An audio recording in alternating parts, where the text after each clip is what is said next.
Čaute všetci, slúbil som vám, že si zareagujeme na všetkých 18, tuším ich bolo, zápasov Ligy majstrov, tak poďme na to.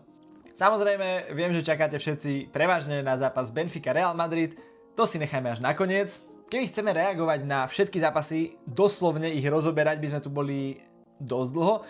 Takže nejak si to poďme zbežne vlastne prejsť, čo sa všetko vlastne včera stalo, ako sa nám zmenila tabuľka a čo nás čaká.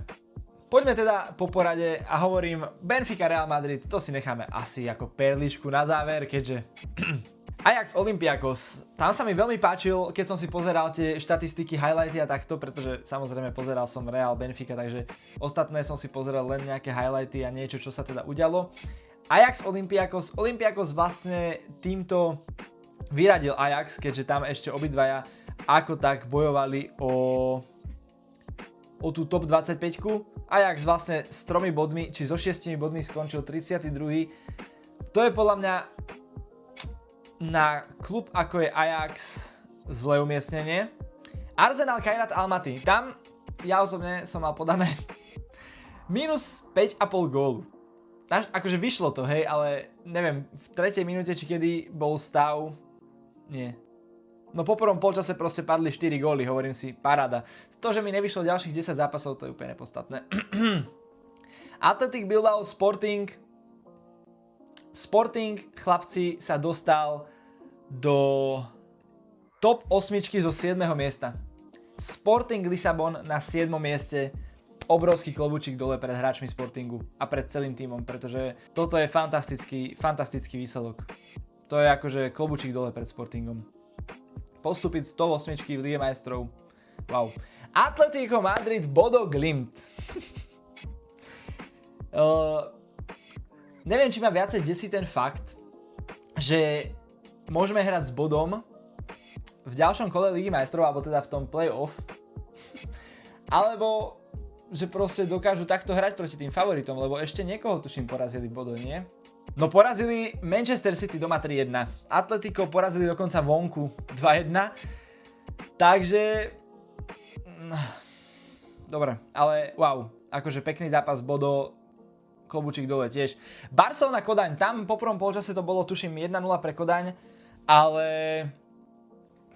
Barcelona to zvládla, zase tie druhé polčasy Barcelony, tam sa asi netreba na tým ani špeciálne pozastavovať, pretože dobre, tá penálta, či čo to bolo, nechápem, ale Barcelona fakt ukazuje, že v tých druhých polčasoch to je proste ten tým, na ktorý sú všetci zvyknutí. Im stačí si zahrať druhý polčasek a úplne v pohodičke, takže klub Bruggy Marseille. No, pri tomto zápase by som sa rád pozastavil, pretože klub Bruggy teda postúpilo z 19. priečky, tam to bol kvázi priamy súboj o tú top 25-ku. Bruggy zvládli ten súboj priam dokonale, akože takto sprešovať Marseille, to je nádhera. Druhá vec, ale čo je, tak Marseille asi podľa mňa doživotne nebude mať rado Real Madrid. Marseille prehralo s Realom prvý zápas tej ligovej fázy, fakt po dobrom výkone, musíme uznať.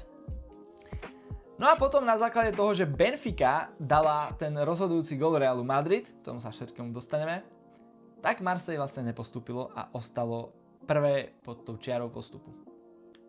Takže no, asi tak by som to nejak povedal. Dortmund Inter, tam Inter celkom, nie že suverénny výkon, ale čo som tak pozeral, tak Inter si to pekne postrážil, takže OK. Frankfurt Tottenham v tejto sezóne Ligy majstrov, dámy a páni, to je čistá lahoda. Akože síce mali los možno ľahší, ako niektorí povedia, že ako ostatní, ale zo 4. miesta postúpiť Tottenham, ešte raz, Tottenham, to je sila. Zo 4. miesta postúpiť tým kvalitovou Tottenhamu, nechcem ich teraz samozrejme haniť, ale vidíte sami. Leverkusen Villarreal, tam Leverkusen potvrdil to, že si proste pre tú top 25 ide. Villarreal v tej Lige majstrov neukázal prakticky absolútne nič, takže toto bol taký výsledok, ktorý sa asi čakať dal. Liverpool Karabach 6-0. Dámy a páni, v tomto zápase, keď si to pozrieme, Virgil van Dijk sa stal prvým obrancom alebo prvým stoperom v histórii Ligy majstrov, ktorý v jednom zápase dal 3 asistencie. To je insane. Manchester City Galatasaray. Manchester City si zabezpečil teda, horko ťažko, ale zabezpečil si účasť v top 8. Čo je najkrajšie na tom, tak pravdepodobne, alebo teda, čo je najkrajšie na tom, že možno zase budeme hrať s Manchesterom City, ak nás to tak vylosuje, pretože je tam Manchester City alebo Sporting, čo Real môže v prípade postupu teda do toho 8 finále získať, takže parádička. Monaco Juventus, to sú také dva týmy, Juventus trápenka, Monaco trápenka 0-0 ako jediný zápas. Myslím si, že tam asi nie je čo dodať. Neapol Chelsea. Tuto by som sa chcel extrémne pozastaviť, pretože Chelsea 6. miesto, vybojovali si tú top 8, to akože paráda. Keď si to pozriete, hej, Arsenal, Liverpool, Tottenham, Chelsea, Manchester City. Z 8 tímov 5 anglických, to je insane. Ale iné som chcel. Keď si to pozriete, tak Neapol, dámy a páni, Neapol na 30. mieste. Wow. Z 36 tímov skončil tým ako Neapol na 30. mieste. Keď si pozrieme formu Neapolu, tak to bolo celkom v pohode, ale proste v tej Lige majstrov prehra s Benficou, s Karabachom vyhra 2-0, s Frankfurtom 0-0, PSV tam bola tá prehra 6-2, to si pamätám ten zápas, to bolo wow. So Sportingom 2-1 výhra, s Manchesterom City prehra, takže no wow. Wow, Neapol, asi najväčšie sklamanie tejto sezóny Ligy majstrov, aspoň teda tej základnej časti za mňa. Pafos, Slavia Praha. Týmto by som chcel takto verejne obrovský aplaus Slavii Praha, alebo teda aspoň vedeniu, alebo neviem komu Slavie Praha, za to, že dali ten status, tu ho niekde vidíte, že vracajú fanúšikom vstupenky, alebo teda, že im nahradia to vstupné, ktoré teda si tí fanúšikovia kúpili, na tú cestu na Cyprus, na Pafos, takže klobučík dole pred Slaviou Praha. Týmto si aspoň tak trochu chceli ospravedlniť ten hrôzostrašný výkon, ktorý tam predviedli. Týpek zo Slavie Praha, neviem teraz ako sa volá, Božil, tuším, nie, neviem, dostal najrýchlejšiu červenú kartu v histórii Ligy majstrov ako striedajúci hráč. Paris Saint-Germain Newcastle, toto je možno po Reále Madrid tiež asi jedno z tých väčších sklamaní. Paríž tiež mal na dosah túto 8, nakoniec remíza 1-1 s Newcastlom ich posunula tam, kde Real Madrid, no a Barcelone hrozí, že dostanú Paríž. Ak sa to tak vylosuje, lebo je tam Paríž, v tých užších tímoch je tam Paríž. Takže, tiež taká tradičná dvojička.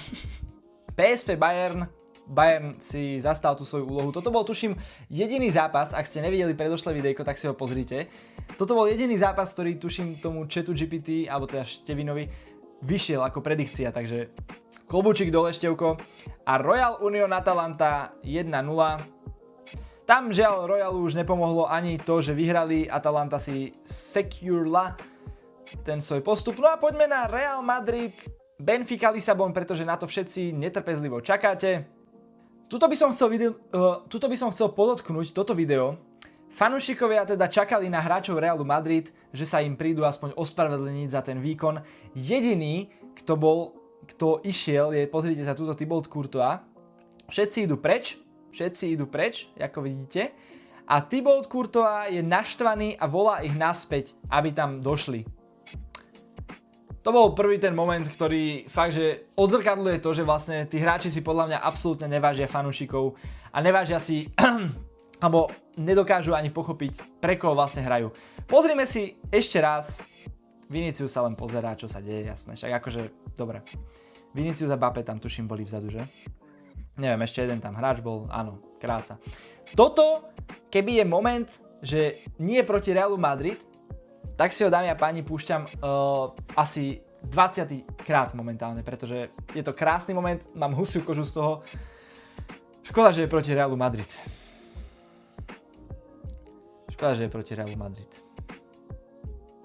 Ale hovorím, Vinicius, Mbappé ostali tam.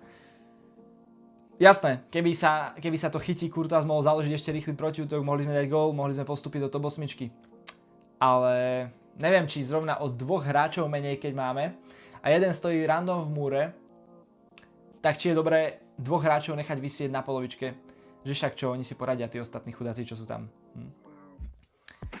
A tuto máme obrovský palec ešte raz hore pre Thibauta Courtoisa, pretože on prišiel, zagratuloval Anatoliovi Trubinovi za to, čo vlastne dokázal a fakt ukázal obrovskú mentalitu. Thibaut Courtois, fakt, fantázia, nemám čo dodať. No, Mourinho klasik. I am Jose Mourinho. Ja milujem Mourinho, to je ináč klasik jak blázen, ja ho tak mám rád. Keď si predstavím, že ešte Real bude hrať možno proti Benfique zase... Ach, jaj. Dobre. No ináč, keď si pozriete tieto videá, Real Madrid môže byť fakt rád, že má Thibauta Courtoisa a Kyliana Mbappého, lebo neviem, čo by to... Neviem, ako by to mohlo skončiť ešte. A Benfica proste chcela ten zápas vyhrať. Takto si to tu necháme. Benfica ten zápas chcela vyhrať, od začiatku išli za tým. To, že sa vystriedal Arda Güler, to je... Ja som to hovoril aj v tom videu na TikToku a na Instagrame, že jedna vec je, že vystriedate Gülera, vystriedate jediného typka, čo proste má nejakú kreativitu v hlave a vie vám tam vymyslieť nejaké prihrávky. Keď pozriete ten gól, čo prihrávku Mbappému, fantázia, ako tam našiel. Ale ani nejde až tak o toto, ako o to, že proste vy tam nechávate Viniciusa, vy tam nechávate Bellinghama, lebo to sú nedotknuteľní hráči, ktorí proste striedať nemôžu. Ale jasné, dajme dole Gülera. Vinicius, čo bol celý zápas neviditeľný, bravo. Hráme ho ďalej, celý zápas 90 minút, každý krát, dokým sa nezraní. Až potom bude vlastne, nebude v tej zostave, takže... Boli to, festo boli, ale je vidieť, že tí hráči sa stále nepoučili z toho, čo sa stalo z Albacete, z toho, ako ich tí fanúšikovia vlastne vypískali a toto bol len dokonalý príklad toho, že stále v tom klube nič nie je tak, ako sa nám možno po týchto 3 zápasoch zdalo.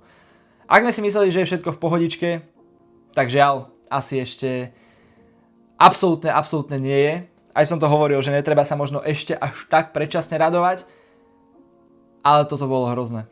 Real Madrid v prvom polčase neexistoval na ihrisku, v druhom polčase ako tak, ale celkovo možno môžeme povedať, že ani nevieme o tom, že tam Real Madrid prišiel. Takže uvidíme, žrebuje sa v piatok, tuším o 12:00, žrebuje sa Real Madrid, dostane buď Benfiku alebo Bodo Glimt. Ak v prípade postupu, potom je tam Manchester City alebo Sporting Lisabon, tam už sa to potom rozdelí aj do toho pavúka a už budeme vedieť aj s kým, keď tak budeme hrať. Takže napíšte mi, čo vy hovoríte na celý tento deň hrací Ligy majstrov, že sa hralo 18 zápasov, ináč ešte k tomu konferenčnému prenosu, lebo viacerí ste sa ma na to pýtali. Ja som si myslel, že konferenčný prenos parádička, že wow, super. A akože dosť ma to bavilo minulý rok, ale teraz, keď som sa na tom tak hlbšie zamýšľal, máte Nova Šport 3, Nova Šport 4, Nova Šport 5 a Nova Šport 6. Máte 4 kanály, kde tých 18 prenosov mohlo byť krásne rozdelených. A nie je takto, že na jednom bude 9 či koľko a na druhom 9. Aký to má zmysel? Tak radšej oželiem to, že dám Slaviu Praha do jedného špeciálneho akože streamu, alebo čo to bolo, že dáme celý zápas, keď aj tak sa to v tom konferenčnom prenose furt objavovalo. Potom aký je to význam? Takže videli sme v konferenčnom prenose niečo, poviem príklad z Realu Madrid, čo sa stalo v 20. minúte, ale už sa hrala 27. minúta, takže všetci vedeli, čo sa stalo a proste, neviem, podľa mňa sa to dalo vyriešiť oveľa ináč, rozdeliť to na 4 prenosy alebo tak a ísť proste krásne, že prelínaš sa medzi tými 4 prenosmi, má to dynamiku, proste stále sa niečo deje a ideš furt sprostredkovávaš to najzaujímavejšie. A takto, neviem, napíšte mi váš názor na toto, napíšte mi, čo si myslíte teda celkovo o tomto formáte, alebo aký máte na to názor. Uvidíme, koho teda Real dostane. Napíšte mi aj vaše nápady, možno čo by ste chceli vidieť, aké videá. Keď sa vám to páči, tak nezabudnite hodiť, som chcel povedať follow, odber a zvonček. A čaute.